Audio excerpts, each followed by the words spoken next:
motherfucker. Hello, it is February 24th, 2026. All right. Nothing interesting happened today in the markets, honestly, but I might as well review how Bitcoin is doing and show you what I would expect for Nvidia's earnings, all right? And how that would affect the Bitcoin trade. So if you're ready, if you're prepared to trade, it is time to prepare. And I'll go over some earnings I found quite interesting, the results of. Okay, we're going to look at that. But first, let's prepare ourselves for this. We have a State of the Union address coming up. However, let's look at how the British are doing before we look at how we're doing. How are those Anglo-Saxons doing? Are there any Anglo-Saxons left in Albion? They put it up with this. Welcome to Britain. This is amazing. He gets arrested after. Wait, he got arrested. A fucking cock you are. Oi! Oi! Wait. What's that about? Wait, what notes are you taking down? I'm just writing stuff down. What, like the fact that we're not doing anything? Well, you're not, Aggravating anyone? what you are. No, but like verbally. I'm not doing anything. What do We're you not. I didn't mean to waste all your lot's time. We didn't think it would be this bad. The Arsenal one was What way did I do? better, honestly. You're making me I didn't do nothing. I was at our last Arsenal-Chelsea one. Yid Army! You're a Chelsea fan. Wait, no, Yid Army's their team. Can you nick him, man? Yid Army... He's used the word Yid Army, which is legal, so let's nick him for public order. Let's get him out What? of I there. thought... Oi, bruv. You got a license to say yid. Bruv. Okay, I mean, I don't know what's going on here. I have no idea. If anybody of you guys know about soccer, football, hooliganism, can you chime in? What the fuck did he just say? We're not doing anything. Well, you're not, Aggravating anyone?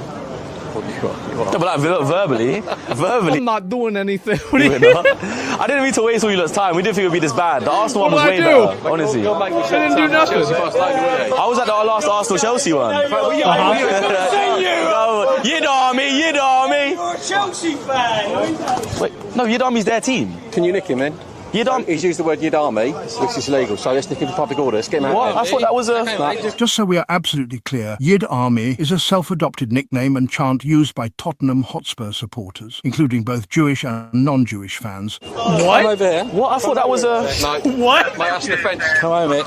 All right, mate. You're currently under arrest. Wait, you- no, is this real? There's no way this is real, right? What did he say that's illegal? Yid Army is a Spurs chant because they historically had a lot of Jewish fans. Spurs fans call themselves the Yid Army to take ownership of the term. Violated public order. You heard what the sergeant said. Why are you taking my Oh phone? my Can I give it to my God. friend? Turn around, mate. I need a handcuff. Look at how many police officers there are. This is insane. Arrested so we can conduct an investigation and to prevent any physical harm. If you just asked me to leave, I would have left. All right. I didn't know you were waiting to Okay, arrest mate. me. That's the Tottenham chant, and I sung it to a Tottenham fan. I wasn't trying to aggravate anyone. Gonna have to conduct a search. Anyway. They're gonna have to search him because he said a word? Got anything on you that could potentially harm me? No, absolutely nothing. All right. We're gonna have to do a cavity search on you. Are you loosening This cup? is the people are calling this the most British video ever. If you asked me to leave, I would have left. I would have given you guys an easier job. Oh, mate. I didn't even know that was a racist chant. I've never even heard that before. Last time I came to a Tottenham match, they were singing it, so I sung it as Using the well. word yid if you're trying to antagonise. No, but they're part of Tottenham. All right. I didn't try and antagonise anyone. So clearly, I tried to show I was on their side. So clearly, that's antagonistic. To who? All right. Clearly, that's a public order offence. Bro, like, it's the Karen country. So what? You can't arrest them? It's all about context, sir. But I said it to a It's Tottenham. all about context. So they're all saying the same, wait a minute. So they're all saying the same thing to him, walking by, the police are ignoring him, but he's getting arrested for saying... What? That's not fair. Come on now. They've just five people have just chanted it past you. What? Oh my God. And I've just got arrested And for the look at same all thing. the police officers too. How is that fair? Depends if you're trying to antagonise. I wasn't trying. I'm all right? explaining to you right now that I wasn't trying to antagonise anyone. What the hell is going on over there? Well, like the fact that we're not doing anything. Well, you're not, Aggravating anyone. Well, merry old England. I don't know what to say about this. You know, it's gonna get worse, I suppose. But like, if you go back to the beginning, like, didn't he get spat on? Arrested. A fucking cock you are. Oi! A fucking cock you are. Oi! Okay, yeah. I think he got spat on, right? So anyhow, holy shit. All right, guys. Yeah, it's very confusing over there. I have no clue what's gonna happen. So anyhow, let's see how this goes. You know, it's just gonna get worse and worse, I assume. And at some point, you know, people are just gonna get fed up.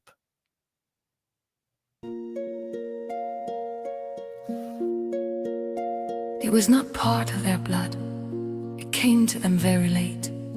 It was long arrears to make good when the English began to hate. They were not easily moved. They were icy willing to wait till every count should be proved ere the English began to hate. Their voices were even and low, their eyes were level and straight. There was neither sign nor show when the English began to hate. It was not preached to the crowd, it was not taught by the state. No man spoke it aloud when the English began to hate. It was not suddenly bred, it will not swiftly abate. Through the chill years ahead, when time shall count from the date that the English began to hate. So remember that poem, okay, guys? I read that poem like some time ago. I forgot when. I don't know if I read it in school or something, or something, but yeah. So just remember that poem as we continue on our journey into global warfare. I'm sure something's going to happen. We are headed somewhere. There was a lot of news, a lot of racket. So even though if we look at the markets, nothing happened. I have no clue, right? Oh, you don't like Asmund Grund. Well, you know, he's put up there for a reason, right? We have a lot of things. We have a lot of people put up into the world here. Oi, don't be using illegal words, y'all. Yeah, exactly, right? How did an AI eho become a bonger trad meme? It was some kind of parody of a game. So there was a game that was made to promote inclusivity or something, and then somebody just subverted the chick that was trying to bait people. I don't know, man. I don't know what's going on. I don't follow internet culture that closely. Like I don't go on 4chan every damn day like I used to in the 2008, 2007, 2009, 2000 whatever. Remember Occupy Wall Street? I that was the peak of 4chan culture, I think. That was when I was introduced to 4chan by a grad student. So I was in grad school and this guy was like, "Hey, you heard of 4chan?" And I was like, "What the fuck is that?" And that started me down that rabbit hole of 4chan. And then, you know, we had 2016 happen. That was another fun time, I suppose. But that was when it was already subverted quite a bit by the, you know, the glowies. You know the glowies? Do you guys know about the glowies? I don't know if you guys know about the glowies. But let's continue our journey here. So let's look at Bitcoin. All right, let me get my background music. So yeah, Asmongold is put up there for a reason. Actually, if you ever go to his old channel, Asmongold still has his old channel up where he just where it was just kind of like a small time channel that somebody just made just to I guess slice of life type stuff, a little bit of gaming, kind of like the old YouTube, pretty much Boyd level content. And all of a sudden he became, you know, PewDiePie levels, right? So I don't know. Is there some kind of agenda there. I'm sure there is. There's always an agenda everywhere, I assume. Anybody that gets popular, I assume there's an agenda. Okay, let me pick something. Let me pick this one.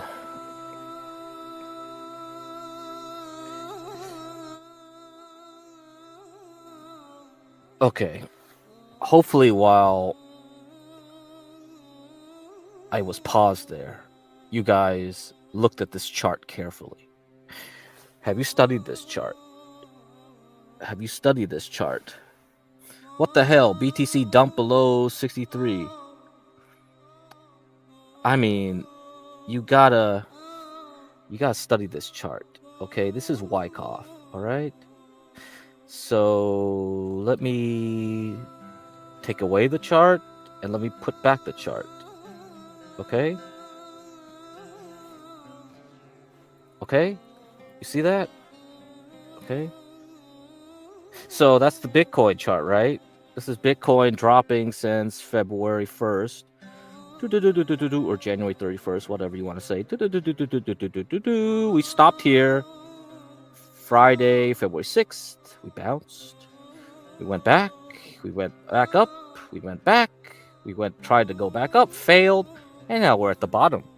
The bottom of that pink area, like I told you yesterday. So yesterday morning, I said I wouldn't be surprised if we went to that bottom of the pink zone. What's that pink? What's that pink zone? That pink zone is the range. The range that I've been drawing since we dropped here. I left this. I haven't changed this drawing. I left this pink area for a reason, you know. So I can extend this out further. We can keep going further. I don't know where we are going to be at, but this is important. This pink area is important. All right. So anyhow, let me draw this back here. Okay. And the reason I did this is that the first drop is what they call a selling climax in Wyckofian terms. So this is Richard D. Wyckoff. All right. These patterns have been seen for many, many decades when we first studied markets, such as the stock market. And this can be applied to most any market. Every market is about the same. We have an automatic reaction. That's what the AR means. So SC is selling climax, automatic reaction. And then we had a little test, right? So ST is for test, for some kind of test. I don't know what the S, secondary test. I think that's what it's called. This was a secondary test right here. And that's why I started drawing this yellow area. Once you see these patterns, you know, you see them everywhere. So that's why I say, like, study, keep studying.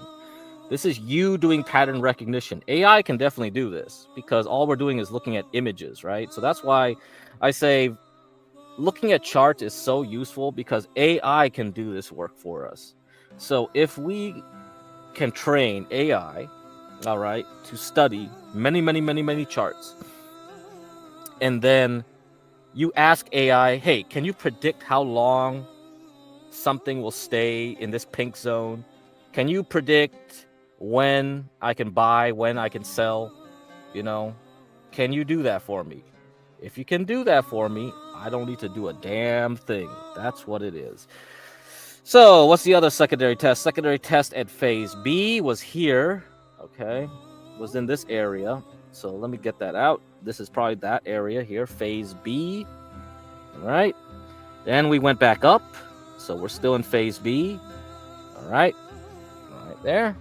Then we went back down. Okay. We started goofing around with that. And now we're here. We are now in phase C. Now, once we finish phase C, I am going to buy a lot. Okay. Go long a lot because I think this will freak people out. People will get scared. I don't know what's going to happen in NVIDIA. All right. I don't know what's going to happen. But, let's look at the indicators here. You see this setup? This does look like it's ready to pop back up. Now, if this is a failure here, this will start a bigger chain reaction of it going down to 50,000. If this thing can go down to 50,000, oh hell yeah. That will mean like we can get back up to 80K faster than people think. So it's a little too optimistic to think it's going to recover by March 3rd. You see? This is the thing, however.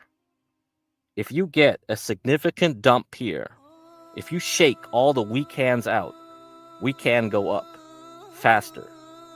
If, however, we stay here and this thing goes back up, it will take longer to complete. It will take, so from here to here will take about 55 days. That means we'll take a longer amount of time, right? We'll have to go through March into April. But if, however, we get a significant drop into 50K, that will shake all the idiots out. You need morons. Morons provide the liquidity. All the idiots will be screaming, oh, it's over, the sky is falling. That's when you buy. That's when you really buy. Because then you'll be on the right side. Because all the big boys are buying there. They're trying to shake you out. They're trying to shake all these guys out. The people that bought here at 70K, they're feeling pretty bad right now. And they're just going to be like, whoa, it's 50. Holy shit, I went from 70 to 50. That's the problem. That's the problem. So, I mean, that's the thing, right? Dude on Bloomberg saying Bitcoin. I don't know who's on Bloomberg, right? I don't watch news. I don't care. But if they're telling people to buy right here, that means that, like, there's going to be an attempt to go back closer to this yellow area, right? These people are going to buy it. And then they're going to get suckered out again because this will start a bigger drop to 50,000. And that will be the real bottom. Okay? That's the game you play. You play the game where... That's why news is useless. It's for this useless eaters to watch. News is useless. The other thing that's useless is to study candlesticks. Like you basically say, oh, I see a... Okay, that's why I tell you not to study technical analysis, because you're gonna be like, oh, that is a engulfing doji or something, whatever, bearish engulfing pattern, or this is a blah blah pattern. No, I don't do that stuff here. The only technical analysis I do is to study ranges, to study trends, to study volume. Okay, so you look in here, look at the volume. How much volume is here coming in here? That's a lot more volume than what we've seen so far here. It looks like a lot more volume combined. So this whole area is building a lot of volume. If it fails again to make a significant rally here and rolls back over to the bottom, that means this is a lot of effort for no result. That means we're going to have a big drop down. Okay? So if you look at this, right? Let's look at this. Like, before we had this huge drop, look at what happened before. You see this one here? Let me take this away. You see this one? This was the last attempt at 100,000. This was the largest amount of volume coming in than everything behind it. And all of a sudden, right, you just failed and went back down to 88. And then you started just going sideways for several days, pretty much a week, I think, here. Okay, that's pretty much a week of no result. You had a lot of effort here to try to get up to 100,000, and you just puke it, you just give it all back. What do you think is going to happen? What do you think is going to happen? You basically say, like, I'm getting ready to short. So once you saw this bar here, you're like, short right here, and then you would just roll it all the way down to here. Okay, that's it. That's how you look for these things. So I am looking for a significant change in behavior. I don't see any change in behavior. I am going to assume that this, if I don't see any change in Nvidia's earnings where this thing will just push up through this yellow area, then we are just going to fail. Okay, we are just going to fail and roll over. That's what it's going to be. All right, that's enough of that. That's enough of that. Let's look at some earnings, and we're going to add that to our list of things to do. All right. Okay, so Keysight, very nice company, but very boring stock. Keysight was a spin-off of Hewlett Packard. Okay, Hewlett Packard split into multiple companies. One of them was Agilent. Agilent then split itself off between Agilent, which did medical instrumentation, and Keysight, which continued to do electrical instrumentation. So if you're an electrical engineer, you probably know about Keysight. A lot of instruments like multimeters, oscilloscopes are made by Keysight. The other one is Tektronix. Tektronix, I don't believe, has a stock. It used to be headquarters in Oregon. It might have been bought out by someone. Tektronix might have been bought out by someone else already by now. It was a smaller competitor to Hewlett Packard. But Hewlett Packard, when it started in the 70s to 80s, it was a instrumentation manufacturer. So all the test equipment was made by them. And that was long before they entered into the PC market. So people only know HP now for laptops, PCs and stuff. Well, no, and servers, but no, they started off, this was their original original business was in instrumentation. So usually a boring stock. But after they split off, they've done quite well. So 2016, you see they had a dip here. I think that was following the markets here. 2015, 2016, there was a bear market in Asia expanding into Europe. Europe had the issue with the Eurozone, Greece debt. If you don't remember about Greece and their debt issues and dragging the whole Eurozone down, that was what caused this. So the Asian crisis, European crisis. So a lot of stock market issues there. And then after that, we recovered and we've went up pretty well. But since 2021, since the end of the COVID bubble, it's been going sideways. But recently, okay, in November, so Thanksgiving, the last earnings it went up to 200 and crossed over. And that was a very significant resistance level. And you can see it spent many weeks testing it, right? See that? So that's the same thing like UwU. Okay, so Eric W, if you remember, like, you know, if you bought UwU when I told you to buy it, you would have bought it here. But since you bought it here, you basically bought it where there's a lot of resistance. Okay, so that's why there's going to be buyers and sellers fighting here, basically trying to, you know, wear each other down, trying to figure out what is the price of this stock now. And then it slowly started creeping up again, right into the New Year's, right, and then into February. And then we have earnings. Earnings now confirms that this stock is going to go a lot higher. This is a huge range between 2021 and 2024. We have a 4-year range where it went nowhere. Now it's ready to go a lot higher. So who knows? This could be a very new stock that people will be looking at for quite a while. Let's see. Other things to look at, CIFR, cipher mining, so Bitcoin or crypto mining, which is turned into AI, data center servicing. Same thing as HUT. HUT will report earnings, I think Thursday or tomorrow. I don't know. I think it's tomorrow, right? Yeah, okay, tomorrow morning. So I'm curious to see how this goes. I bought HUT back here in November, December, okay, when it was around 34. I mean, I bought HUT in April too, but, you know, whatever. Once it did this, I'm like, I'm out. I'm getting out. Once it got towards 40, I'm out. And then I said, like, well, I'll make a trade here because there was a lot of volume here in December. So I bought some here. I bought some more in December, make a little trade. It got up to like close to 60. And then all of a sudden, it just looked weaker and weaker every week in January. And I got out. Now it's trying to recover. So I don't know if I want to get back in, honestly.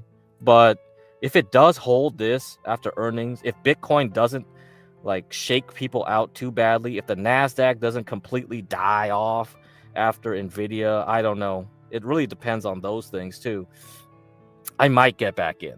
Okay, this might be a bigger bubble coming here because then we'll have to get people to get suckered in, and you could easily trade this up very high because you could tell like a lot of people are struggling to figure out where this wants to go.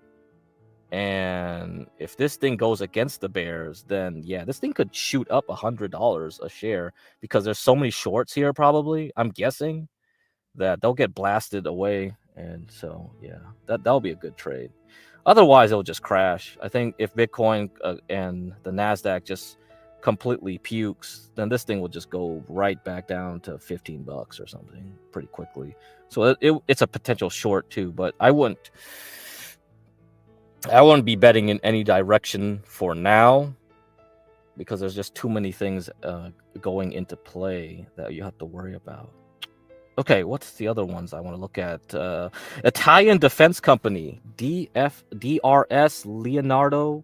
So I mentioned this a few times this year, all right, as one of those European defense companies I was eyeing. So it made quite a bit of large candles here on earnings. So usually it got whooped down. So there was a change of behavior here. But overall, there's a very good trend since the Ukraine war started. So it's been doing good. It follows along with a lot of European defense companies. Very nice. And the trend is still obeyed, right? Okay. So we're kind of been going in a little sideways range here. And so I'm wondering if it's finally ready to break out at 50. And if it is, so with this 15% move, in the coming weeks, if it holds here, then yeah, it's ready to go a lot higher too. So this will be added to the boomer stock section. The other one too is Axon body camera stock. I talked about a lot about this stock in 2024 during John Galt's time. So if you bought it at 300, you did quite well because it went up to 650.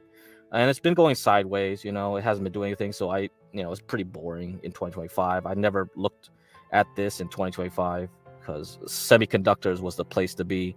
And then in November on earnings, we had this drop. So I've been waiting to see how it does here. Look at that. It tagged the 40-month moving average. And I think we should be ready to go up. So if it's going to hold 15%, tomorrow, let's see what happens. If this thing can work its way back up to 500, then yeah, I might add this back to a boomer stock for you guys. So this might be the way to be too. So there are a few stocks to look at. Okay, I also mentioned about WGS. So this is Gene DX. It's a gene editing or testing or something stock. I don't know what it does really. I just like its chart. You buy it at $1 here. It goes up to 80, 60, 80, whatever. Great. So I said if this thing did not do well on earnings, which was like yesterday morning, so Monday morning, and today it's down 7%. If it goes to $40, so let's say the Nasdaq craps out on Nvidia and this thing just follows the Nasdaq down to $40, $50, I'm going to attempt a long. Okay, very risky. This stock is no joke. If people really want to short this thing from here, it's quite easy to scare people out because I'm not even sure if there were any real buyers here. Let's see, you look at the significant volume here. Let's see that bar is significant. If it breaks this low of that bar at 70, you are taking a chance at buying at 40 and 50 because I don't know where it's going to stop. It could very well just not stop at 40 and 50. It will keep on going down. So I would only say that this is a thing that's worth playing because if we look at XBI, the biotechs, look at it. It's up this week at 1.72%. It's trying to break out. So there's definitely a play here because people are betting that interest rates are going to get cut significantly in May. So it's something to buy in case, that was the nice low that we'll make in the coming 2 months. All right. So let's look at XBI versus the S&P 500. You can see it's outperforming the S&P 500. It's about to it's outperforming this week the S&P 500 by 3.82%. Okay. So people are hiding out here. for some reason, right? Why would you hide out in biotechs? Biotechs are the worst place to hide out if you think the whole economy is going to go to crap. So, yeah, that makes no sense unless you think this is the bottom, okay, for a lot of small caps. And the other thing too with the small caps is that there's a lot of value companies that we'll have to look at. So looking at small cap, yeah, small caps are trying to hold. Okay, we'll see with that. So XLP, also SPY is still going up, right? Yeah, okay. This one's still going up. So I'll discuss this in a Twitter post later. What range do you start when you're analyzing stocks for the first time? That depends on your style of trading. So for me, I swing trade. So I'll look at it. The first thing I'll look at is a 10-year chart to see where it was. Then after that, I zoom in to a yearly chart. Okay, and that's it. That's what I'll do. Okay, so that's what I'll do. If you're an investor, you'll look at a 20-year chart or even higher, maybe even 50 years if it can go that high. And then you look at everything by the quarter. So you'll look at 5 years or 2 years. Okay? That's how you look at it. It depends. And day traders won't even look that high, right? Day traders will probably just only look at maybe 2 to 3 years to see if there's a trend at that level, and then scale down to swing, like very short time swing traders and day traders. So you'll look at 2 or 3 years, then you'll zoom into a few months, okay, based on that. And then from there, you kind of have an idea of where things are with this stock. And then you try to trade it within that area. If you look at Joe Rabel, you can go to Joe Rabel's channel. That's probably better. You can see examples of this. He does that a lot. So, because that's multi-time frame analysis. So he's very good at explaining that multi-time frame.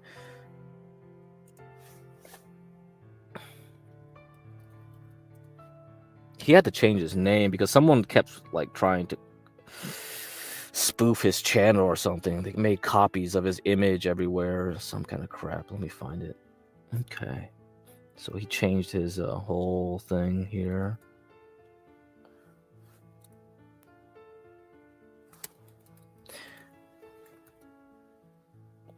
There you go. Go look at Joe Rabel. And he has a book too, like $5 you can buy his book. It's just a PDF if you want. But if you watch his videos, you'll know what's up. All right. So Joe Rabel.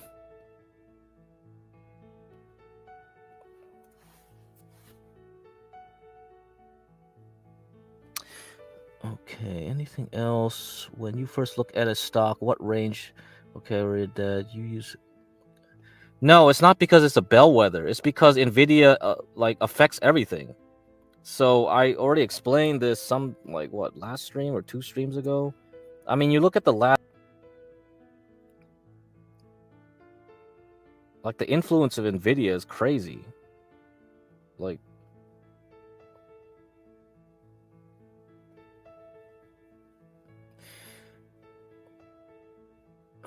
okay. All right.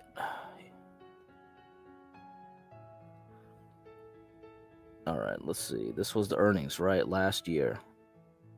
Yeah, you see that? So this was a close on Wednesday. So it opened up like 5%, right? So it opened at 5%. And then all of a sudden it just like the whole day it just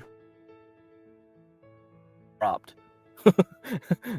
Okay, so for the whole damn day it just dropped. So let me just do freaking okay. Let me do this. Yeah, the whole day. Like here, it dropped here, right? Somewhere here. So 8%. Then on Friday it dropped even more.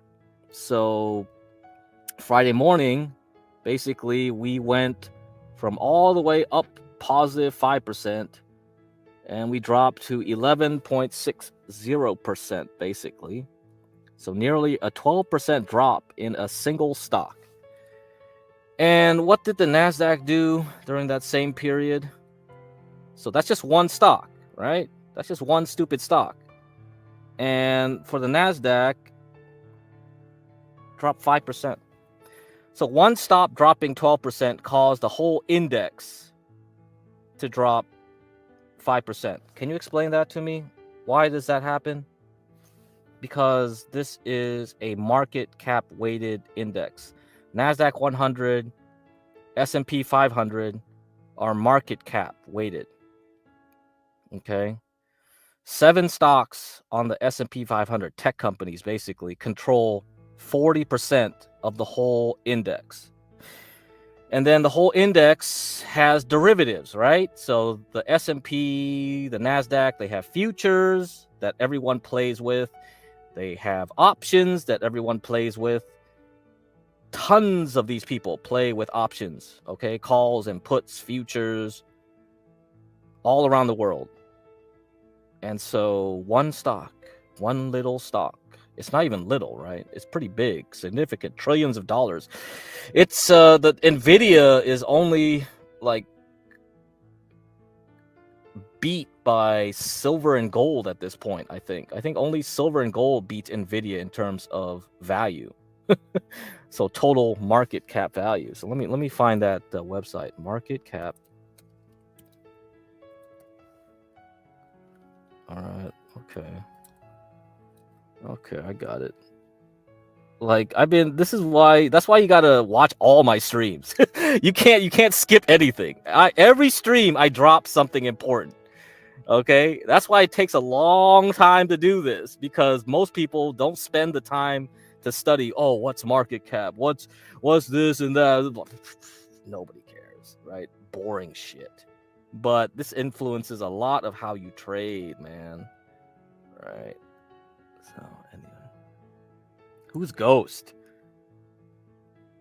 Is that the guy on that ham radio or whatever? Who's Ghost? I don't know who Ghost is. I've heard of that in reference to Ralph. But then eventually this year there'll be a healthy bear market rally to form a lower macro high. Just my opinion happened. I don't know. I just follow charts, man. I have no clue. All I can do is follow what the chart says for now. If the chart changes, I'll change. I think it's very possible div in the 50s with Iran's also Nvidia. I'll also have another articles to read, so wait up on that. I have some astrology for you guys. Ghost Politics. Yeah, I've heard of him. I never. I recognize his voice. I think people always play clips from him, but I never watched him, so I don't know what it is. Sounds like some guy you would hear in ham radio. Like if any of you guys do ham radio, you'll hear some crazy boomers screaming about like the Jews or some shit. I don't know. See right here, gold, silver, market cap. Gold market cap of gold is $35 trillion. Market cap of silver is basically $5 trillion. Market cap of Nvidia is 4.695. So there you go. So Nvidia is only beat by silver and gold at this point. What's the rest of these? Apple, Alphabet / Google, Microsoft, Amazon, TSMC, Saudi Aramco, Meta, Broadcom, Tesla, and then 13th place, Bitcoin. Okay. That's it. Now you understand, right? Now you understand where everything's concentrated in. So Ghost is a legend. He's been streaming for decades. Yeah, he's a boomer. Yeah, of course. He's probably been streaming even before it was called streaming, on his ham radio set, I bet.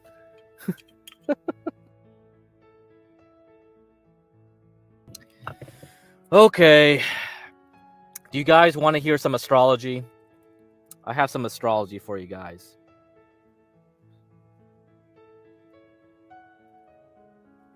Let me find this tweet. Let me find this tweet. Tweet.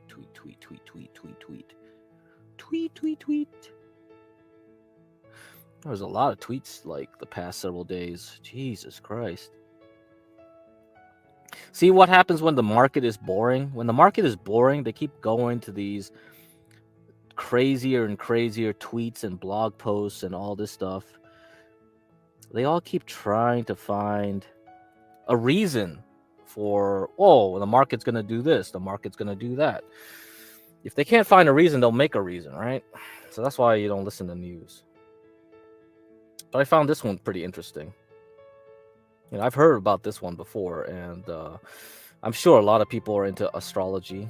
So let me see.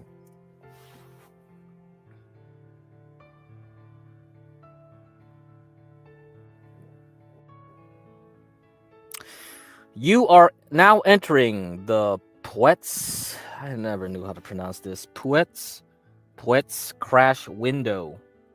What are the odds that 8 of the greatest market crashes in history would all occur within 6 days before to 3 days after a full moon that fell within 6 weeks of a solar eclipse? According to Steve Poets, the probability is so small that it stands out as a statistical anomaly, ultimately leading him to define what is now known as the Poets crash window. Poets' theory suggests that crashes most often begin after the first full moon, following a solar eclipse, when that full moon is also a lunar eclipse. In this pattern, markets tend to peak a few days ahead of the eclipse full moon, then drift sideways to slightly lower as the date approaches. Once the full moon arrives, or just after, the panic phase begins, typically lasting 2 to 4 weeks. Uh-oh. All right, so if this is going to happen, then we are going to get into a protracted downturn into tax season. All right. Well, you know, peak tax season anyway. You should be doing your taxes right now anyhow. Okay. The Poets crash window aligns in 2026. We saw the solar eclipse on February 17th, 2026, which will be followed by a full moon and total lunar eclipse on March 3rd, 2026. Under Poets' framework, the idealized market peak would have occurred 2 to 4 days before the eclipse full moon, placing the expected high between January 27th and March 2nd. Uh-oh. That's the weekend, right? That's this weekend. So, that would suggest that you shouldn't be buying anything before the weekend, because I'm guessing the weekend we will declare war on Iran based on this astrology right here. The final trading sessions before the lunar eclipse trigger date. All right, so there you go.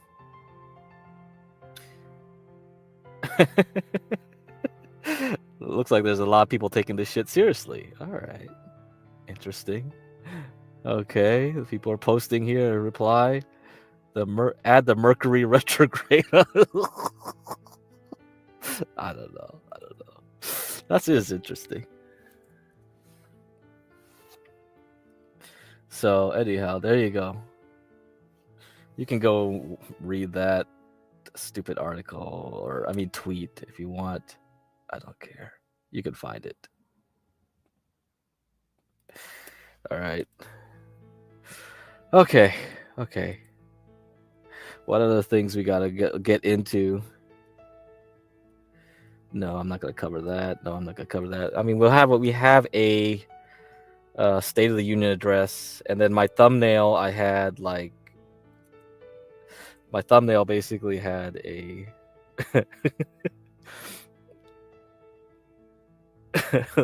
the Gerald Ford and all this. I don't know if you've been paying attention to that whole Gerald Ford shit. So, but yeah, I was spending some time trying to see what thumbnails I could create from that Gerald Ford thing. AI came up with this. I thought that was quite interesting. What is AI trying to tell me here? Huh? I just said, AI, can you draw me something about the Gerald R. Ford and the toilets being filled with poop, that it can't be flushed? And it drew this for me. I'm like, what the fuck? This is why I love this AI playing around with it, because this thing is AI comes up with the wildest shit sometimes. It's just like, what the heck happened? Why would it make that? Fascinating. But anyhow, the whole thing is to, we have to be prepared. And what do we have to be prepared for? Not, not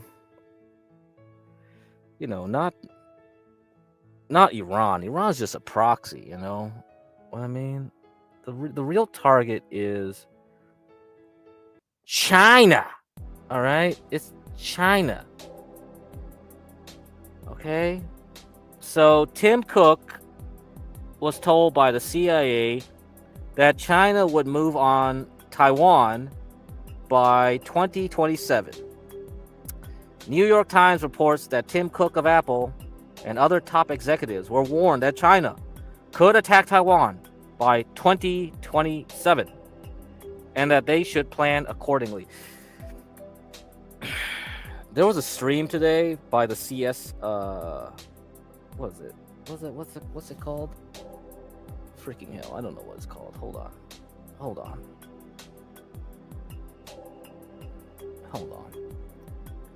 Let me see.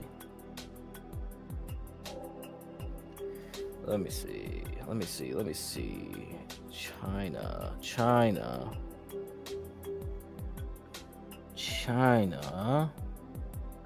What the fuck?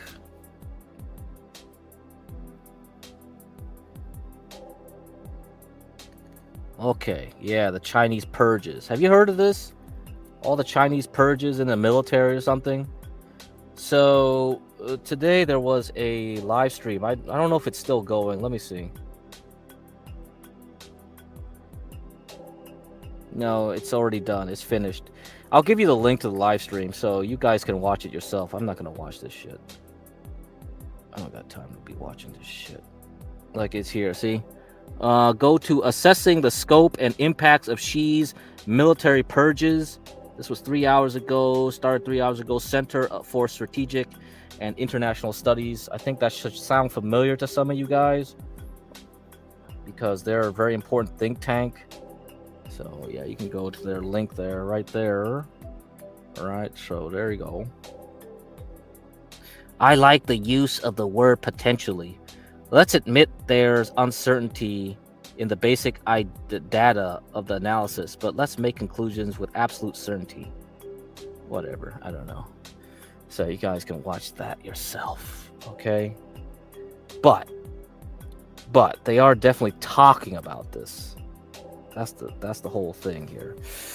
Let me see what else. We got a bunch of stupid little blogs to read because of these things. Man, we got, oh my god, now I have to read all this crap. Okay, let me just start at the beginning because Monday, I guess people couldn't figure out why the market was going down and they were blaming this blog article. I have no clue why one little blog article would matter. Like, do these people not know what happens on a Monday after options expiration? So this is something I've explained many times on my show. When I first started this stuff, talk about options expiration week. I barely talk about it anymore. I would assume people know this stuff, especially in the news.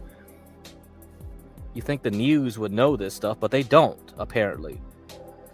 Mondays following monthly options expiration, which was last Friday, often experience downward pressure driven by post-expiration portfolio adjustments and reduced liquidity. So I'm just using AI now because since we have such a sophisticated AI, I am not going to repeat what I said many years ago. I'm just going to let AI tell you, spoon feed everyone here.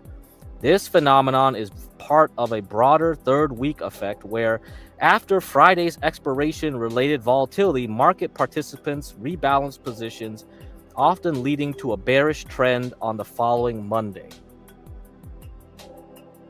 So in other words, the third Friday of each month, the following Monday is usually the time when it goes down. All right.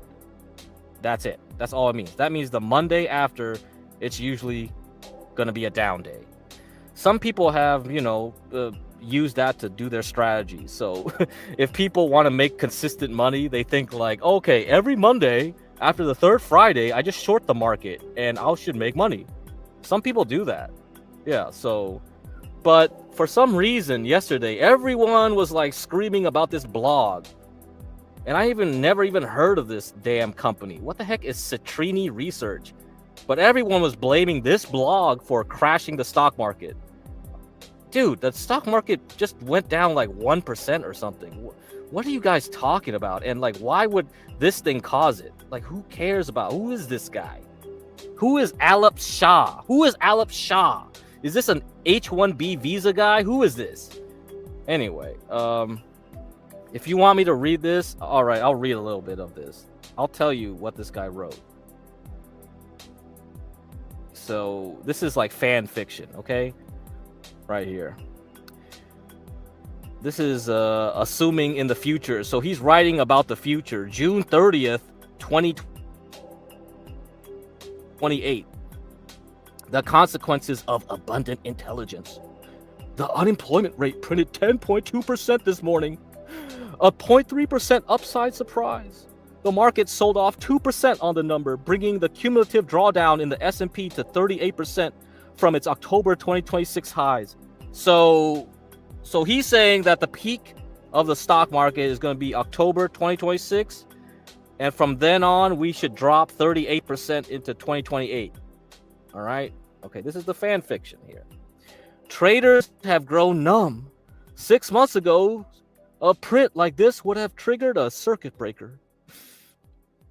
2 years. That's all it took to get from contained and sector specific to an economy that no longer resembles the one any of us grew up in. This quarter's macro memo is our attempt to reconstruct the sequence, a post-mortem on the pre-crisis economy. The euphoria was palpable, my bad. By October 2026, the S&P 500 flirted with 8,000.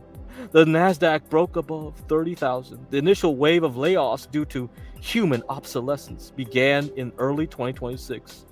And they did exactly what layoffs are supposed to. Margins expanded, earnings beat, stocks rallied, record-setting corporate profits were funneled right back into AI compute. The headline numbers were still great. Nominal GDP repeatedly printed mid to high single-digit annualized growth. Productivity was booming. Real output per hour rose at rates not seen since the 1950s. Driven by AI agents that don't sleep, take sick days, or require health insurance. The owners of compute saw their wealth explode as labor costs vanished. Meanwhile, real wage growth collapsed. Despite the administration's repeated boasts of record productivity, white-collar workers lost jobs to machines and were forced into lower-paying roles. When cracks began appearing in the consumer economy, economic pundits popularized the phrase ghost GDP, output that shows up in the national accounts but never circulates through the real economy. Okay, so apparently this shit like freaked out the whole stock market or something. Ghost GDP. So, the GDP doesn't exist because nobody's getting paid because the robots are taking all the jobs. Okay, I don't know, whatever. Okay, so this just means like we're gonna get all UBI, right? Because thank God, I just want to get UBI. Can I get UBI checks even though I'm not working either? I'm just here just like talking to you guys on a stream, you know? Do I get paid for this? No, I don't. I don't get paid at all for doing this shit. Hopefully I get paid. This is what Tech Bros goon to. Yeah, I don't know. Yeah, well, I don't know. Whatever. But they blame this whole thing on the stock market going down 1%. That's crazy. You got to be kidding me. This shit really... Does he even have any formulas here? If he has any math to back this up here. I mean, he's got a lot of shit. Definitely got a lot of PowerPoint slides to show you. Definitely got a lot of PowerPoint slides. Ooh. Oh shit! Ooh, look at that! Look at that! Look at that! The AI feedback loop. Oh, we're going to hell, right? A non-cyclical disruption, so traditional cyclical recession. Let's see. Overbuilding, inventory overshoot. So that's like all you idiots buying all the RAM, okay? Micron is just building, and eventually there's a peak and the prices start crashing because nobody's ordering RAM anymore, and then it's all going back down, okay? That's the commodity cycle. That's exactly what happened with silver, essentially. Construction, slow down, destocking, okay? And then lower rates, restocking. So I guess lower interest rates or something. And then new construction and recovery. So the AI-driven economic feedback loop. No natural break. AI investment increases and AI capacity improves. Companies need fewer workers. Okay. White-collar layoffs increase. Displaced workers spend less. Okay, so that assumes like they'll lay off people like Monty, right? So Monty probably makes quite a bit. Hopefully she makes over 150,000 at her job.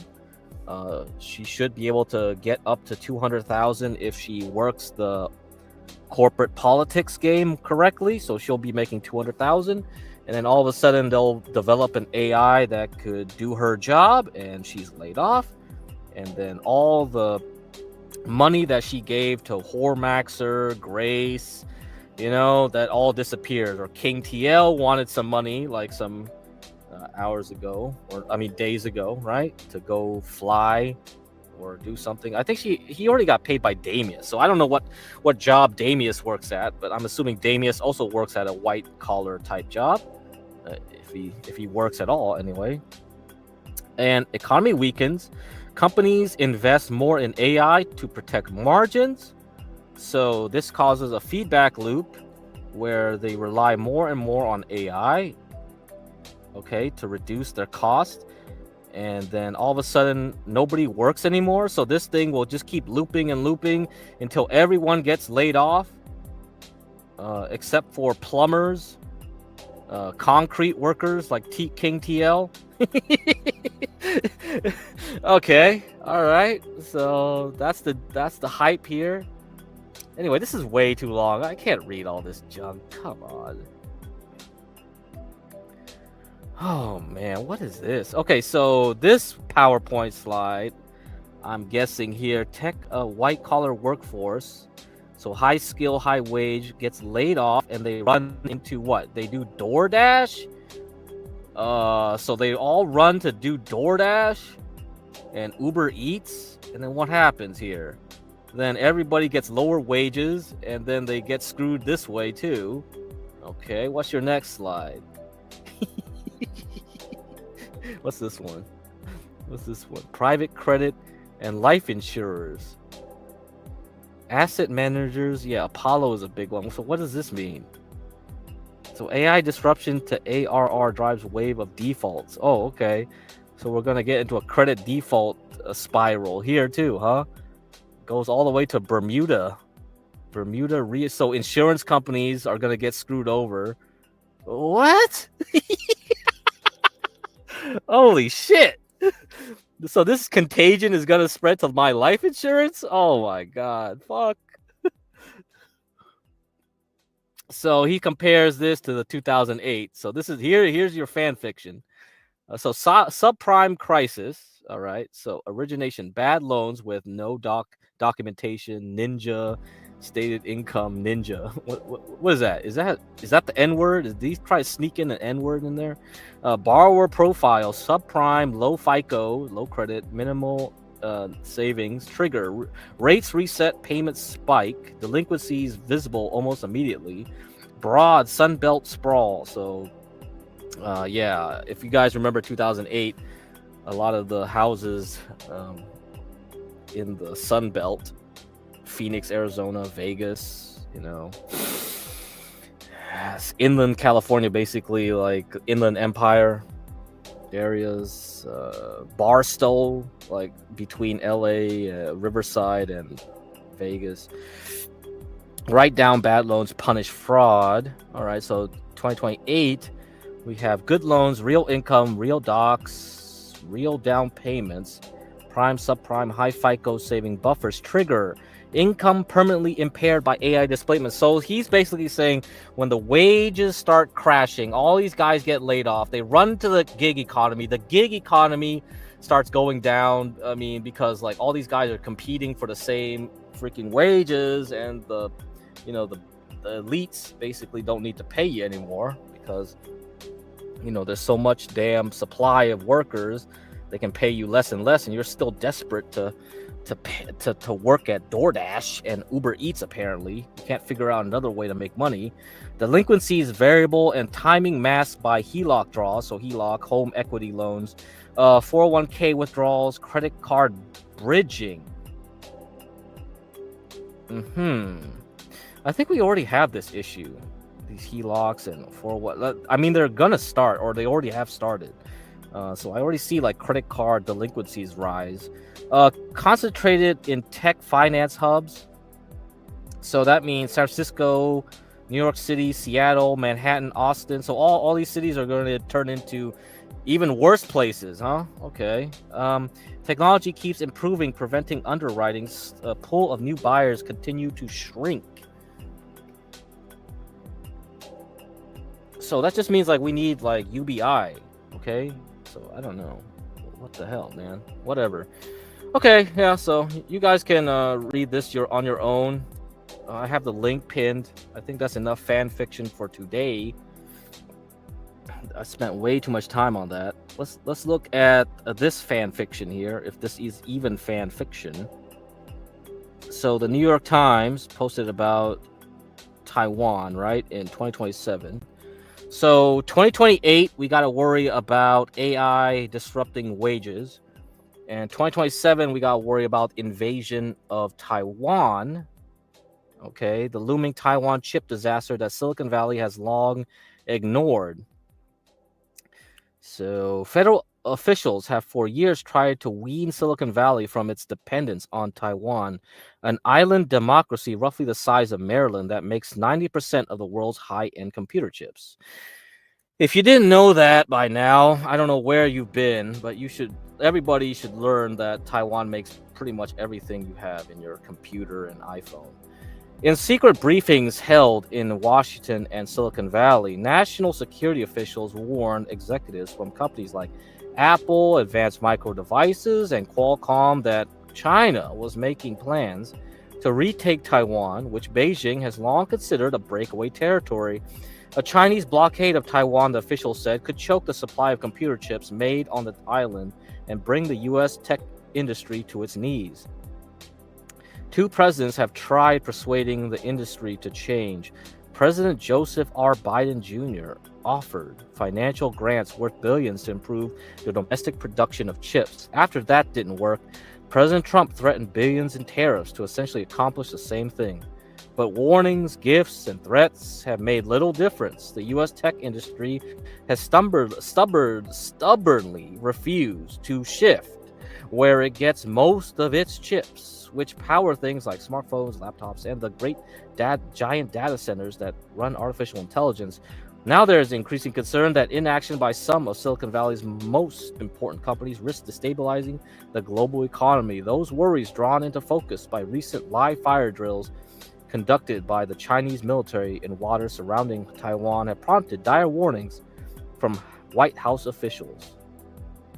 The single biggest threat to the world economy, the single biggest point of single failure, is that 97% of the high-end chips are made in Taiwan.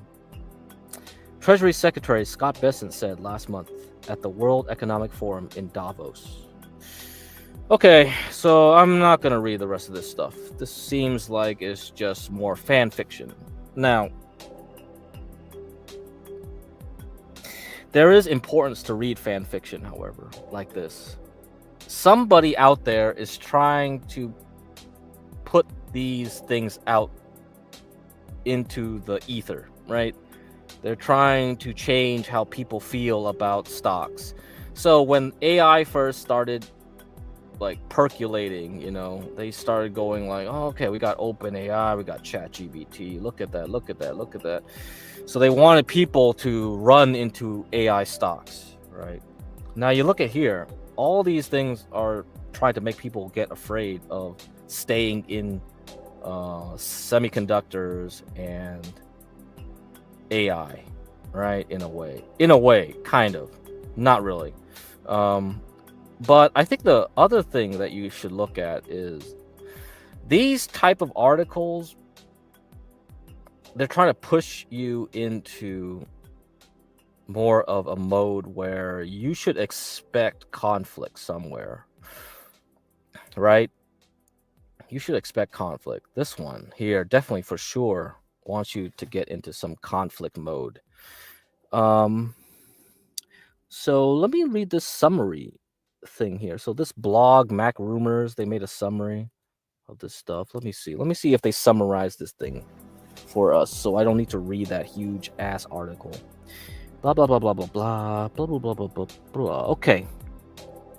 The previously unreported briefing was apparently held in a secure room in Silicon Valley in July 2023. So this supposedly secured room.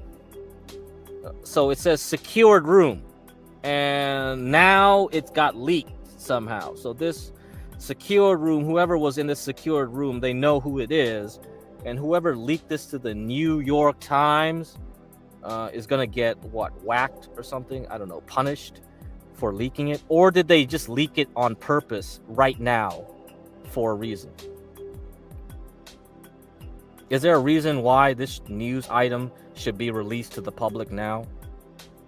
Does anybody here know? So July 2023, so that was nearly through 3 years ago. The meeting is said to have been arranged at the request of then Commerce Secretary Gina Raimondo, who had grown frustrated with the tech industry's reluctance to move chip production away from Taiwan.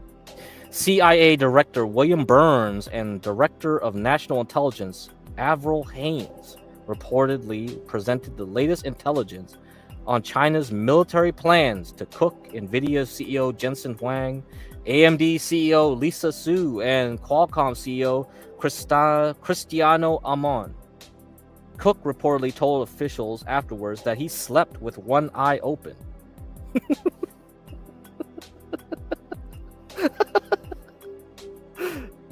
Okay. How much do I want to read this?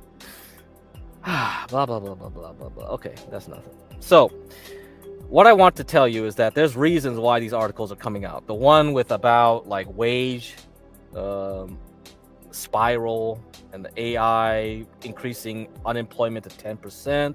And then you have this one, which is like, oh, Taiwan is going to be a flashpoint for war.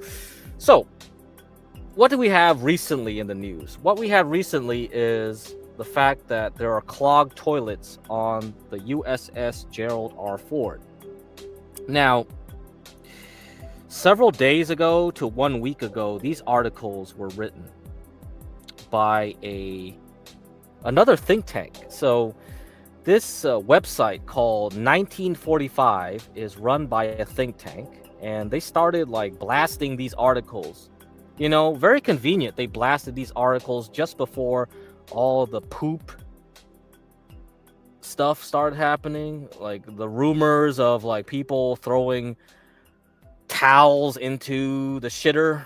I have no clue what the hell is going on, if that's even true, if that's even propaganda. But here we are. This was written before that, though. Psychology suggests crew fatigue is setting in. U.S. Navy aircraft carrier USS Gerald R. Ford is being pushed past any normal limits.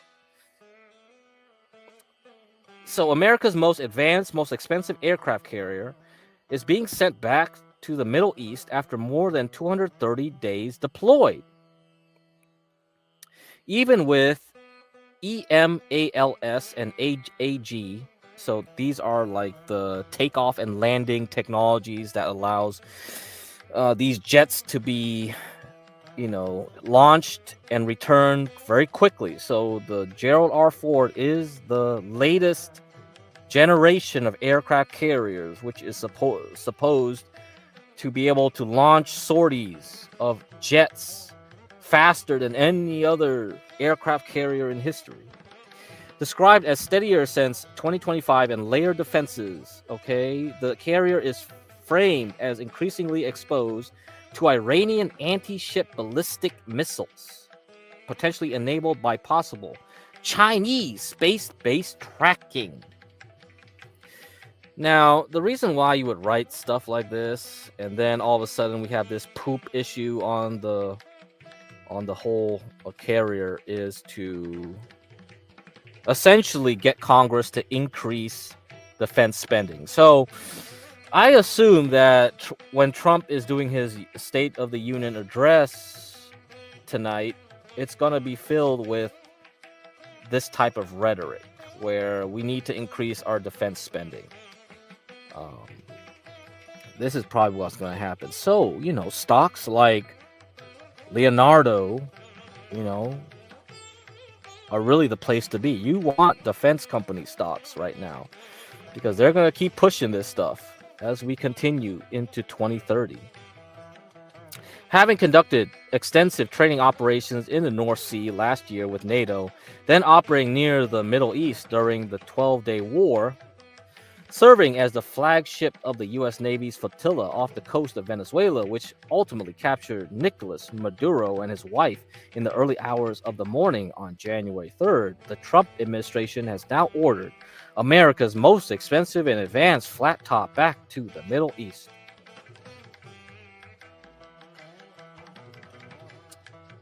The Leviathan is powered by two A-1B nuclear reactors and can achieve a top speed of more than 30 knots. It displaces around 100,000 tons, measures 1,106 feet long and 256 feet wide, with a draft of 39 feet. The carrier has an air wing of more than 75 aircraft, including F-35C Lightning IIs, FA-18EF Super Hornet, and the E-2D Advanced Hawkeye. To deploy these aircraft into the unfriendly skies, the Ford utilizes a troublesome electromagnetic aircraft launch system, EMALS. For recovering those aircraft, the carrier has advanced arresting gear, AAG. This system purportedly allows for higher rates of sorties. But the problem with these systems is that they have had multiple technical glitches and other complications. So, well, you better work on your toilets too, right? So anyhow, I think all this stuff, all these little articles here, blah, blah, blah, blah, blah. And now with the whole China, Taiwan is going to attack in 2027 rhetoric here, narrative, whatever you want to call it. We are prepared for a new era of increased defense spending. We are definitely going to see that. That's for sure.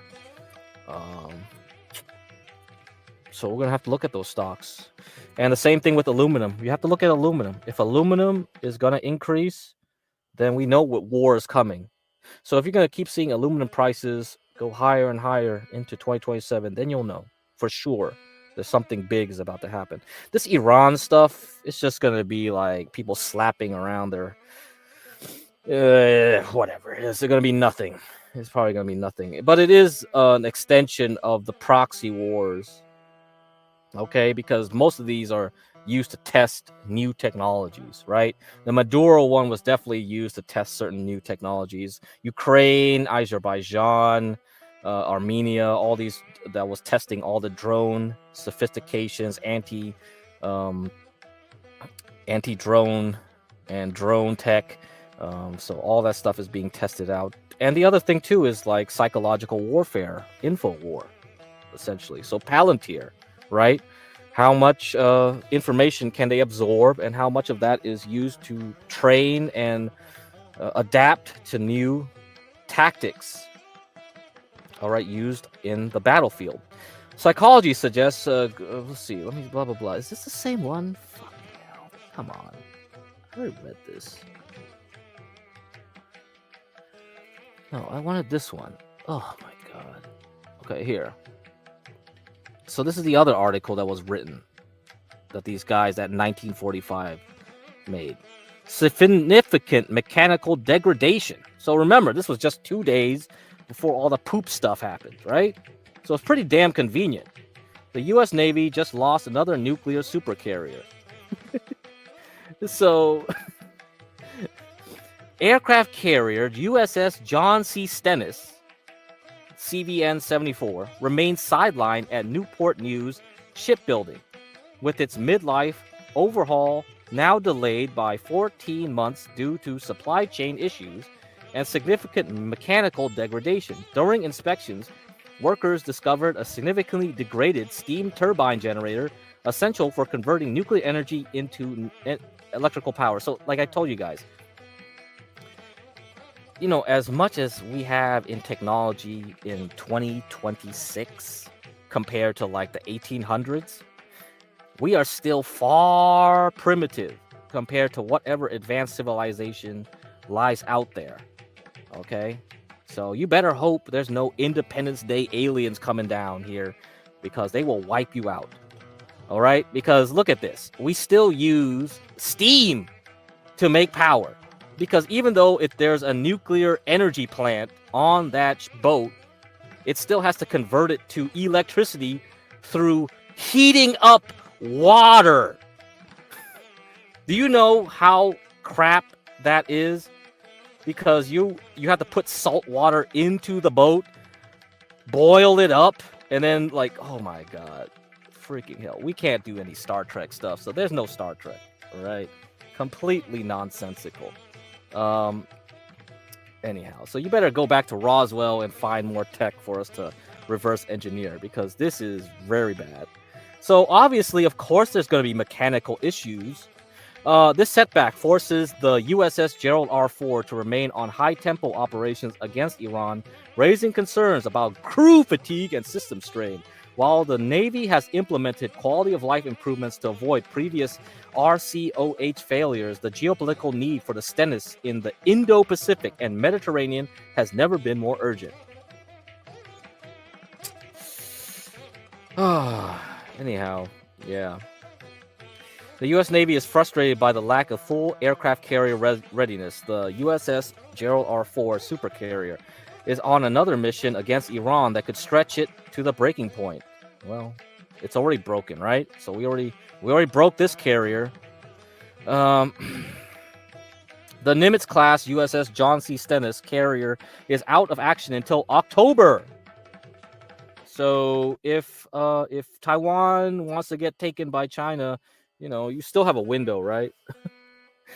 This comes down at a time when a high operational tempo is needed to face down Iran, China, Russia, and North Korea, not to mention transnational criminal threats in the Western Hemisphere and terrorism in the Middle East.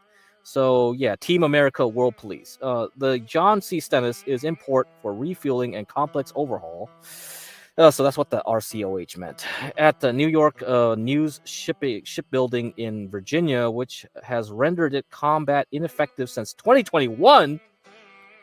That was 5 years ago, and the overall delay has now reached 14 months. God damn.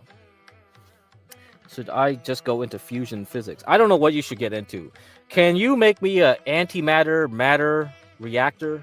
If you can make me that, oh man, hell yeah. But I think you're going to have to learn more about materials. So, yeah, Israel spanked Iran on its own. Yeah, carriers use literal slingshots to launch jets. That's correct. Yeah, they are just fancy slingshots. This is why Japan is trying to build their fabs. Yeah, you told me about Rapid. So, yeah. We'll have to look into that some other time.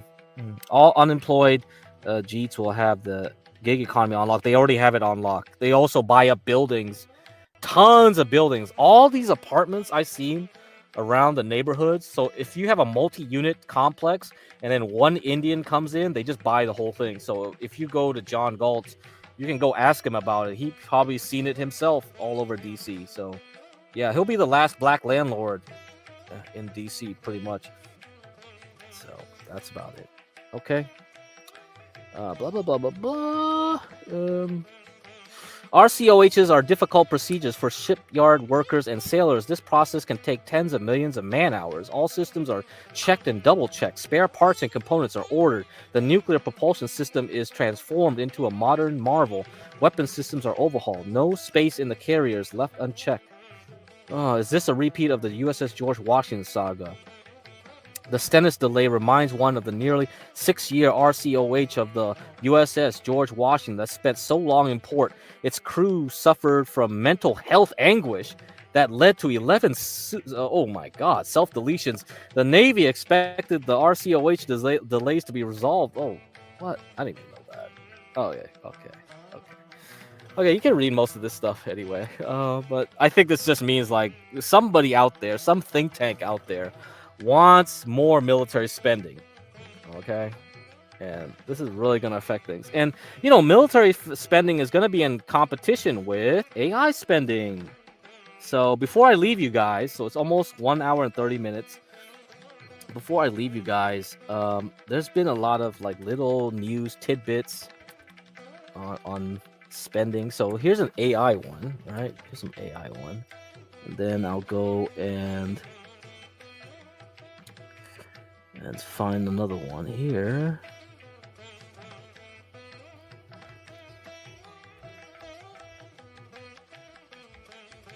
Oh, here's a good one too. Let me get this one pulled up. Let me see what else got pulled up.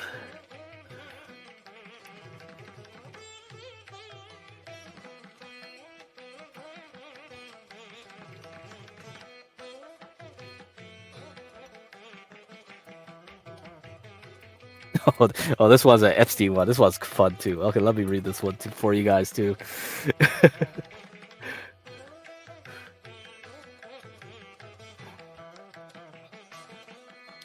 All right. I have some more. I'm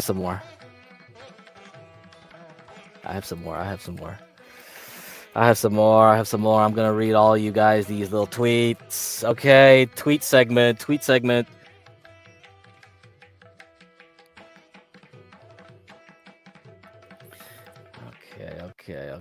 Okay. All right.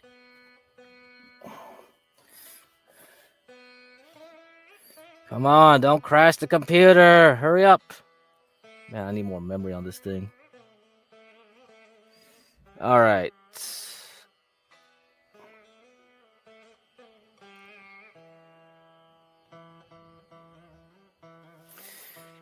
Okay. Hopefully it doesn't crash this thing. U.S. Secretary Pete Hegseth has threatened to cut Anthropic from the Pentagon supply chain unless it agrees to its technology being used in all lawful military applications. This includes demanding an answer from Anthropic, U.S. threats to invoke the Defense Production Act over Anthropic, a meeting between Hegseth and Anthropic CEO today, Anthropic expressing concerns about its model being used for lethal missions. Anthropic is back under pressure. Okie dokie. So yeah, military definitely wants to get this thing on lock with the AI. And let's look at how much AI is growing in South Korea. The AI boom is fueling in South Korea, in the South Korean economy. Exports have surged 47% year over year in the first 20 days of February. Longest reading in at least 2 years. This follows 34% gain in January, making the second consecutive monthly acceleration in growth. These figures also came despite fewer working days due to the 3-day Lunar New Year holiday. The surge was driven by semiconductor exports that soared 134% year over year, so a lot of memory, I assume, and other chips. Furthermore, shipments of computer peripherals and petrochemical products jumped 129% and 11%, respectively. Exports to Taiwan and China rose 76% and 31%, respectively, and shipments to the U.S. increased 22%. South Korea is seeing massive economic growth. Well, I mean, that's good for the global economy. When South Korea has a lot of exports, that's a good sign, a bellwether for the global economy. But again, it's all in AI. So if you look at here, incredible chart by Apollo, putting the AI hyperscalers CapEx into perspective. Our top 5 companies are spending more on CapEx per year than the military budget of Germany, UK, France, Japan, Italy, and Canada combined. So the red is AI, and the only military spender that's larger than that AI spend is the United States, and most of that AI spend is probably also part of the military spending. So you can just put that red and green together and just say that's the US all together, and Jesus, this is gonna be wild. This is gonna be wild. There's a lot of spending on this stuff, man. There's a lot of spending. But is this gonna be bad? Is this gonna be bad? So I have another tweet. Let me find it. Let me find it.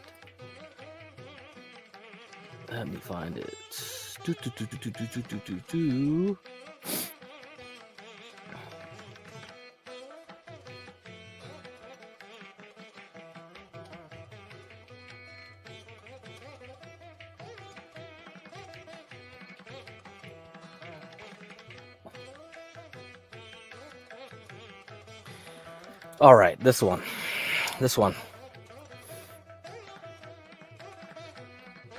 Yeah, how many Apollo programs was it in CapEx? Like 5?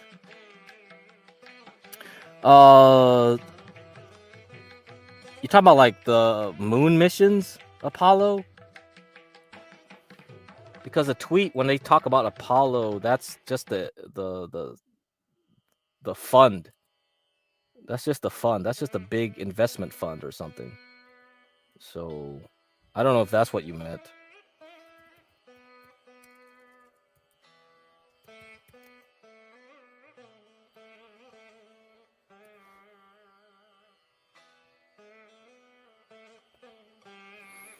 So it's Apollo Global Management. So I mean, that's even in that blog they mentioned Apollo, didn't they?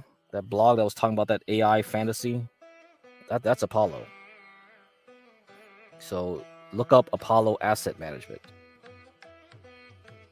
So they do pension funds, they do endowments, they do sovereign wealth funds, they do all kinds of shit. Here you go. So if you don't know about Apollo, you better know Apollo. Smell the money, man. That Apollo in that tweet was not about the Apollo moon missions. This is Apollo Global Management. So they're going to be the ones that are worried about about this. The moon landing didn't even happen, man. That's fake. We're flat Earth over here, baby. So anyhow, okay.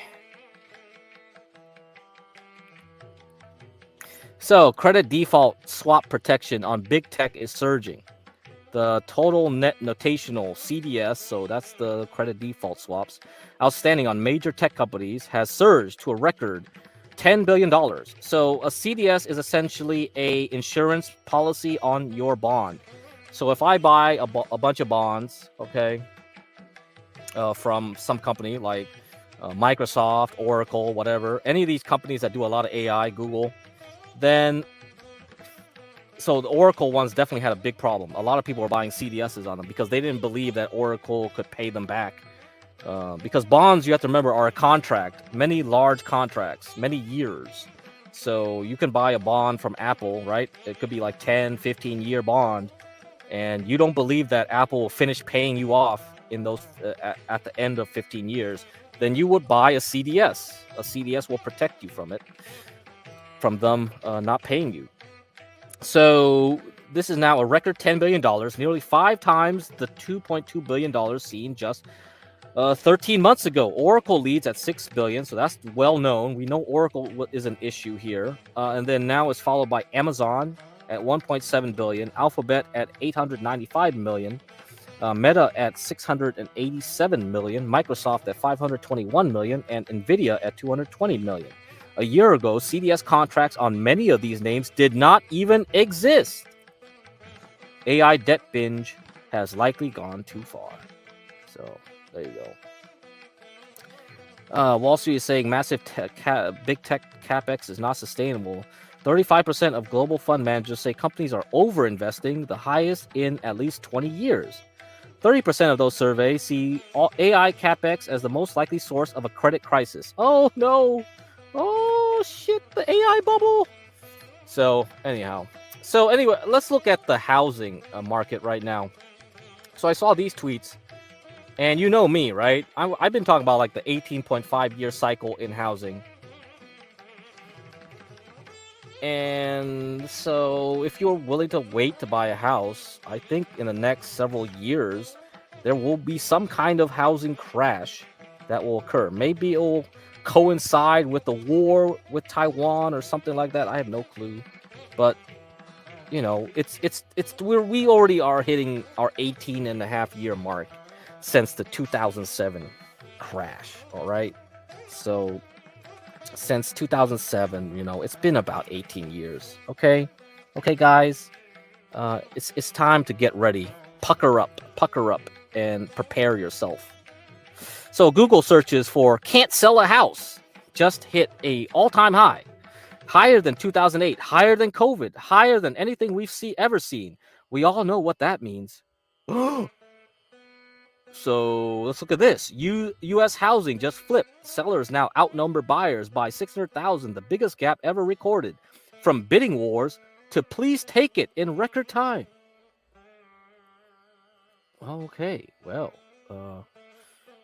you know, that makes sense. I think people are still waiting for the interest rates to drop, so that's probably one reason. If this is a prelude for a crash, I don't know.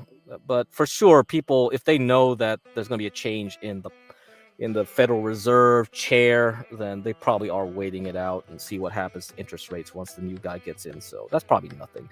But it makes great drama, right? To put that tweet up. Okay, we're going to talk about Jeffrey Epstein for a little bit here. Okay. Let's see what else. Oh, this one will be important after the Epstein stuff. Here. The CEO of Barclays tells Epstein the reason there's no revolution against the pedophile elites is because the public has been pacified by bread and circuses like hip-hop culture. Okay, let's read this. To Jeffrey Epstein from Jess Staley. You want to know why we are not Sao Paulo? So basically says like, you know why we don't look like Brazil? Watch the TV ads on the Super Bowl. It's all about hip blacks in hip cars with white women. The group that should be in the streets has been bought off by Jay-Z. Well, there you go. You heard it from the horse's mouth. So if you guys didn't know, now you know. Okay. Laramie better get ready to buy up those crack shacks. Yeah, he has to. He better have that money saved up and timed correctly. He can buy those things on pennies on the dollar for sure. There's gonna be a wave coming, so he better save up for the next several years. Okay, get ready for 2029 to 2030, baby. Okay, last thing to cover: the forward the price to earnings ratio, so that's what PE here means, of the tech sector is now at par with consumer staples. In other words, the market is now valuing tech at the same multiple as boring, slow growth staples companies. Staples companies are like Procter & Gamble, you know, Nestle, stuff like that. Dollar Tree, Dollar General. That has only happened 3 times in the last 7 years. COVID, the 2022 bear market, and Liberation Day. So let's look at that. So this is reflexivity in action. So if you remember, I've been talking about reflexivity several times at least now, talking about George Soros. This is how he trades. He trades on people's ideas of reflexivity, okay? And let me put that graph up for you guys. So the blue one is the PE ratio of all the information taken away. And then the orange one is the PE ratios of consumer staples. Consumer staples are generally boring stocks that you buy. They have dividends, you know. So like I said, you get the Procter & Gamble, you get the Coca-Cola, PepsiCo, stuff like that. People just eat potato chips. But the thing is, these stocks are not sexy. These stocks don't have the crazy reflexivity that you would get in tech companies. So you want tech companies because they act like this. So the earnings per share is essentially what these plots are showing. So this is like they say PE ratio, the forward PE ratio. That's the same thing as earnings per share, okay? So that's a fundamental metric of a company. And so the stocks, you want to see people get hyped. So this thicker black line goes up faster and higher than the actual fundamental of a stock. So people can complain. It's like, oh man, the price of Nvidia is too expensive. It's too expensive. It doesn't matter. If people want to overpay for Nvidia because they are hyped about the future of AI, they'll keep overpaying for it. And the demand for that stock is higher than the supply. Then of course that stock price will go up higher than anything like PE ratios. Okay. So in general, Coca-Cola doesn't act like that, right? Coca-Cola doesn't have the effect. Nobody buys Coca-Cola because it's going to moon. There's no growth. There's no improvement in a bottle of Coca-Cola. They're not going to suddenly say, hey, guys, we're going to reintroduce the original Coca-Cola formula and put in cocaine back in there. And so all these people are going to get addicted to Coca-Cola. No, they're not doing that. Coca-Cola will always be boring Coca-Cola. So nobody buys that stock for that reason, right? They just buy it for the boring dividend and slow, steady pace growth. But for the rest of the people that want the excitement, the George Soros of the world, they want to trade. So they want to trade stocks that have this effect. They want to have stocks that go a lot higher than reality and they'll go a lot lower than reality. So when things turn and people worry about the AI bubble and the crash of the US economy and unemployment going to 20%, what do you think you're going to do? You're going to short Nvidia. So that's the reason I think why they put those blog posts out there. They want to get everyone ready to panic. Okay? They're getting everyone juiced up for Taiwan. They're getting everyone juiced up for the AI bubble because they're ready to rug pull. So I'm going to leave you with that. That's it. That's all I got to say today. So be prepared. Be prepared. Okay, I told you the astrology. We have a lunar eclipse. We're going to have something happen. So let's get ready for it this weekend. All right. I don't know what you meant by this Pete Brent bench press guy. Is that a reference to something? What's up, Regula Degula? What's up? What's up, Master Kim? What's up, Sin7 Sin? Okay. I'll see you guys around. Maybe it's going to be another boring Wednesday because Nvidia doesn't report until after the close. So I'm probably not going to do nothing. So I'll probably come back tomorrow at night. If there's something really exciting after Nvidia, I'll say it. But I think you guys know what to do. Yes, he did a photo op bench pressing. People say it was fake. Oh, okay. Okay, you mean like the Earth is flat and yeah, the whole that stuff. Okay, all right, I got you. Okay. Is there anything going on YouTube anyway? Is anybody streaming? It was a pretty boring day today, right? Everybody was streaming yesterday. There was a bunch of people flipping out, going crazy in the Boit land. So if you don't know, you should go to Universal Jones. All right, you should go to Universal Jones and go subscribe to his.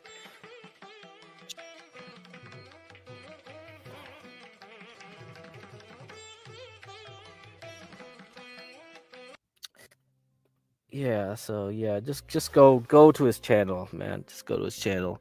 It was supposedly 300 pounds bench press. Okay. Okay, yeah. So Universal Jones, Be Better Network. All right. So I put the banner on top. You guys should go there, and also Napstars. Anita Bong hit. So we already had a stream over the weekend. So if you didn't catch it now. Go to Boit Part 2. It was a Saturday stream. So yeah, Anita Bong hit. ANIDABONGHIT. I also saw Schizo Spuds was streaming a bit yesterday, so that should be cool. Yeah. Oh, it looks like Jeremy's streaming to 77 people. Pseudo panel. Okay. Oh, great. Looks like people are going over there to stream. I don't know. Is there anything interesting to talk about?